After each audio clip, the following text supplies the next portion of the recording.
Hello, ഞങ്ങളുടെ Kodaikanal ട്രിപ്പിൻ്റെ full വ്ളോഗാണ് കേട്ടോ ഈ ഒരു വീഡിയോയിൽ. ഞങ്ങൾ നേരത്തെ തന്നെ എഴുന്നേറ്റിട്ടുണ്ടായിരുന്നു. ഒരു 3:30 ആയപ്പോട്ടോ പുലർച്ചയ്ക്ക് 4 മണിക്കായിരുന്നു അവിടെ എത്താൻ പറഞ്ഞിട്ടുണ്ടായിരുന്നത്. അങ്ങനെ വേഗം റെഡിയായി. കൂടുതൽ മേക്കപ്പ് കാര്യങ്ങൾ ഒന്നും ഉണ്ടായിരുന്നില്ല. കുറച്ച് ലിപ്സ്റ്റിക് എടുത്തിട്ട് മുഖത്തൊന്ന് മോയ്സ്ചറൈസറൊക്കെ ഇട്ട് അത്രയും ഇല്ലായിരുന്നു കേട്ടോ. അങ്ങനെ എല്ലാം സെറ്റാണ്. ഞങ്ങൾ പാക്കൊക്കെ ഓൾറെഡി ചെയ്ത് വെച്ചിട്ടുണ്ടായിരുന്നു തലേന്ന്. അങ്ങനെ ഞങ്ങൾ ബസ്സിലെത്തി. അപ്പോഴത്തെ എല്ലാവരൊക്കെ ഇരുന്നിട്ടുണ്ടായിരുന്നു. 4 മണിയൊക്കെ ആയതുകൊണ്ട് ആദ്യം എല്ലാവരും ഭയങ്കര ഒരു ഓണായിട്ടില്ലായിരുന്നു എന്ന് വേണമെങ്കിൽ പറയാം. കുറച്ച് കഴിയുമ്പോഴത്തേക്ക് എല്ലാവരും പാട്ടും ഡാൻസും ഒക്കെ ആയിട്ട് അടിപൊളിയായിരുന്നു. പിന്നെ കുറച്ച് കഴിയുമ്പോഴത്തേക്ക് എല്ലാവരും ഉറങ്ങിപ്പോയിട്ടാ. അങ്ങനെ ഞങ്ങളുടെ ബ്രേക്ക്ഫാസ്റ്റ് പാലക്കാട് എത്തിയപ്പോഴായിരുന്നു. ഞാൻ മസാല ദോശയായിരുന്നു ഓർഡർ ചെയ്തിട്ടുണ്ടായിരുന്നു. എനിക്ക് ഭയങ്കര ഇഷ്ടമായി. നല്ല അടിപൊളി മസാല ദോശയായിരുന്നു. ഫുഡൊക്കെ അടിപൊളിയായിരുന്നു കേട്ടോ, എല്ലാ ഫുഡും. അങ്ങനെ ഞങ്ങളുടെ ബസ് വാമീസാണ്. ഞാൻ രാവിലെയാണ് അത് കണ്ടത്. ഉച്ചയ്ക്ക് ഇരുടായതുകൊണ്ട് കണ്ടില്ലായിരുന്നു. അങ്ങനെ ഞാൻ പിന്നെ അമ്മേൻ്റെ അച്ഛൻ്റെ അടുത്തായിരുന്നു ഇരുന്നിട്ടുണ്ടായിരുന്നു. അങ്ങനെ ഞങ്ങൾ പുറത്തുള്ള കാഴ്ചകളെല്ലാം കണ്ട് ആസ്വദിച്ചിരുന്നു.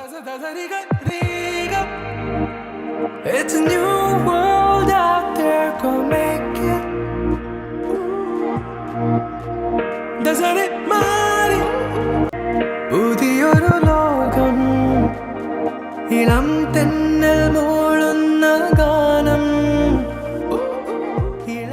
അങ്ങനെ നമ്മൾ കോയമ്പത്തൂരൊക്കെ കഴിഞ്ഞ് പിന്നെ പാട്ടും ഡാൻസും ഒക്കെ ആയിട്ട് നമ്മൾ വലിയ ചുരം കയറാൻ പോവാണ് കേട്ടോ. ഒരു 3 ഹവേഴ്സോളം എടുക്കുന്നുണ്ട് ആ ചുരം കയറാൻ.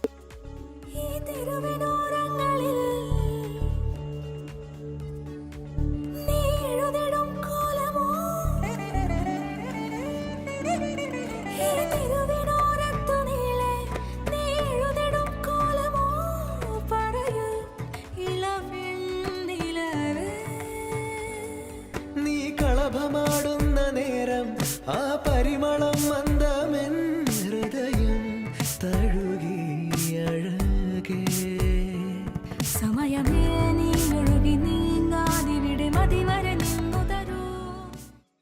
അങ്ങനെ നമ്മുടെ കൊടൈക്കനാലിലുള്ള റൂമിലെത്തിയിട്ടുണ്ട്. മഹാരാജാസിലായിരുന്നു കേട്ടോ റൂം എടുത്തിട്ടുണ്ടായിരുന്നത്. അപ്പോൾ അവിടെ നിന്ന് ഫുഡും കഴിച്ച് ഫുഡിൻ്റെ വീഡിയോ എനിക്ക് കിട്ടിയില്ല കേട്ടോ. അപ്പോൾ നമ്മുടെ റൂമിൽ നല്ല പുറത്തേക്കുള്ള വ്യൂ ആണ് കേട്ടോ. ഇത് അടിപൊളി വ്യൂ, എനിക്ക് ഭയങ്കര ഇഷ്ടമായി. അവിടെ ഒരു വീടുണ്ടായിരുന്നു, നല്ല ഭംഗിയുണ്ടായിരുന്നു, ഭയങ്കര ഇഷ്ടമായി. അങ്ങനെ നമ്മൾ അവിടെ നിന്ന് ഫ്രഷൊക്കെ ആയിട്ട് നമ്മൾ പുറത്തൊക്കെ ഇറങ്ങാൻ നിൽക്കുകയാണ്. നമ്മൾ ക്ലൈമറ്റ് നോക്കുമ്പോൾ തണുപ്പൊക്കെ ഉണ്ടായിരുന്നു കേട്ടോ, തണുപ്പിന് കുറവൊന്നുമില്ലായിരുന്നു.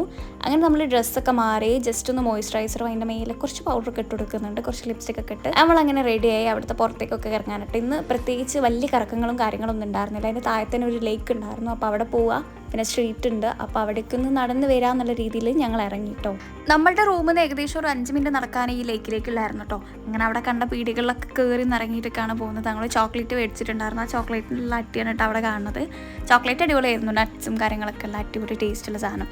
നമ്മുടെ ലേക്ക് എത്തിയിട്ടുണ്ട്. അപ്പോൾ ലേക്കിൽ ബോട്ടിങ് കാര്യങ്ങളൊക്കെ ഉണ്ടായിരുന്നു. അപ്പോൾ ഞങ്ങൾ വൈകുന്നേരം ഏകദേശം ഒരു 6:30 ആയിട്ടുണ്ടായിരുന്നു. അതുകൊണ്ട് അധികം ഒന്നും അന്നേരം കണ്ടിട്ടില്ലായിരുന്നു കേട്ടോ. പിന്നെ ഞങ്ങൾ സ്ട്രീറ്റ് എക്സ്പ്ലോർ ചെയ്യാൻ വേണ്ടിയിട്ടാണ് കേട്ടോ നടന്നുകൊണ്ടിരിക്കുന്നത്.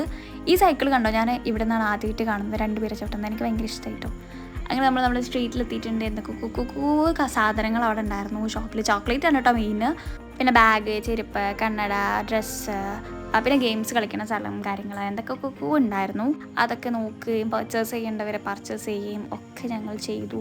ആക്ച്വലി ഞങ്ങൾ കുട്ടികൾ ആയിരുന്നു ആദ്യം ഇറങ്ങിയിട്ടുണ്ടായിരുന്നത്. അങ്ങനെ ഞങ്ങൾ പകുതി വൈക്കത്തെപ്പോൾ എല്ലാ അമ്മമാരെയും എല്ലാവരെയും കണ്ടു. പിന്നെ നമ്മൾ സ്പ്ലിറ്റ് ആവേണ്ട വിചാരിച്ച് അവരെ നമ്മളെയും കൂട്ടി നേരത്തെ തന്നെ പോകേണ്ടി വന്നിട്ടോ. കുറച്ച് കഴിഞ്ഞപ്പോഴേ ഞങ്ങൾ നേരെ റൂമിലേക്ക് പോകാൻ വേണ്ടിയിട്ട് നടക്കുകയാണ്. അങ്ങനെ നമ്മൾ 3-4 ലേസിൻ്റെ പാക്കറ്റൊക്കെ വാങ്ങിയിട്ട് നമ്മൾ റൂമിൽ പോയി കഴിച്ചു. പിന്നെ നമ്മുടെ ക്യാമ്പ് ഫയർ സെക്ഷൻ ആയിരുന്നു. അങ്ങനെ എല്ലാവരും കൂടി ഡാൻസൊക്കെ കളിച്ചു, അടിപൊളിയാക്കി. പിന്നെ എൻ്റെ അമ്മേൻ്റെ അച്ഛൻ്റെ 20ാമത്തെ വെഡിങ് ആനിവേഴ്സറി ആയിരുന്നു. അതേപോലെ തന്നെ പ്രസാദേട്ടൻ്റെയും മിനിയേച്ചിൻ്റെയും വെഡിങ് ആനിവേഴ്സറി ആയിരുന്നു. അതെല്ലാവരും കൂടി സെലിബ്രേറ്റ് ചെയ്തു. പിന്നെ എപ്പോൾ ഉള്ള പോലെ തന്നെ നമ്മുടെ പാർട്ടി പോപ്പ് ഇപ്പോഴും പൊട്ടിയിലേക്ക് ഐസ് അവസാനം നമ്മൾ അതെല്ലാം കൂടി പൊട്ടിച്ച് അതിൻ്റെ ഉള്ളത്തെ സാധനങ്ങൾ എറിഞ്ഞാഘോഷിച്ചു. അങ്ങനെ നമ്മൾ ഫുഡ് കഴിക്കാൻ പോകാൻ കേട്ടോ. നൈറ്റിൽ ഉച്ചക്കത്തെ ഫുഡിൻ്റെ വീഡിയോ എനിക്ക് കിട്ടിയിട്ടുണ്ടായിരുന്നില്ല. ഉച്ചയ്ക്ക് ബിരിയാണി ആയിരുന്നു, മഹാരാജാസ് തന്നെ കേട്ടോ. ഇപ്പം ഞാൻ എടുത്തത് ചപ്പാത്തിയും ഗ്രേവിയാണ് കേട്ടോ. ചിക്കൻ പൊരിച്ചതുണ്ടായിരുന്നു, അതിൻ്റെ അപ്പുറം പൊറോട്ട ഗീ റൈസ് എന്ത് വേണ്ടി എടുക്കായിരുന്നു. അങ്ങനെ ഫുഡും കഴിച്ച് നമ്മൾ റൂമിലെത്തി ക്ഷീണമായി കിടക്കാനുള്ളൊരു ഇതിലാണ്. ഞാൻ കുളിച്ചിട്ടാണ് കിടന്നത് കേട്ടോ. പിറ്റേന്ന് രാവിലത്തേക്ക് എല്ലാ പണിയും തീർത്തെക്കുന്നതിൻ്റെ ഒരു ശീലമാണ്, അതിൽ കൂട്ടിയാൽ മതി ഇത്. ഈ ഒരു വീഡിയോ നമ്മൾ കംപ്ലീറ്റ് പോയ ദിവസത്തിൻ്റെ ഒരു വീഡിയോ മാത്രമേ ഉള്ളൂ. അപ്പം എവിടേക്കാണ് കൊടൈക്കനാലിൽ വന്നിട്ട് പോയത് എന്നൊക്കെയുള്ള വീഡിയോ പാർട്ട് 2 ആയിട്ട് വരുന്നുണ്ട് കേട്ടോ. കാണാൻ മിസ്സാക്കരുത്. സബ്സ്ക്രൈബ് ചെയ്ത് സപ്പോർട്ട് ചെയ്യുക. പുതിയൊരു വീഡിയോ വീണ്ടും കാണുമായിരിക്കും. ബൈ.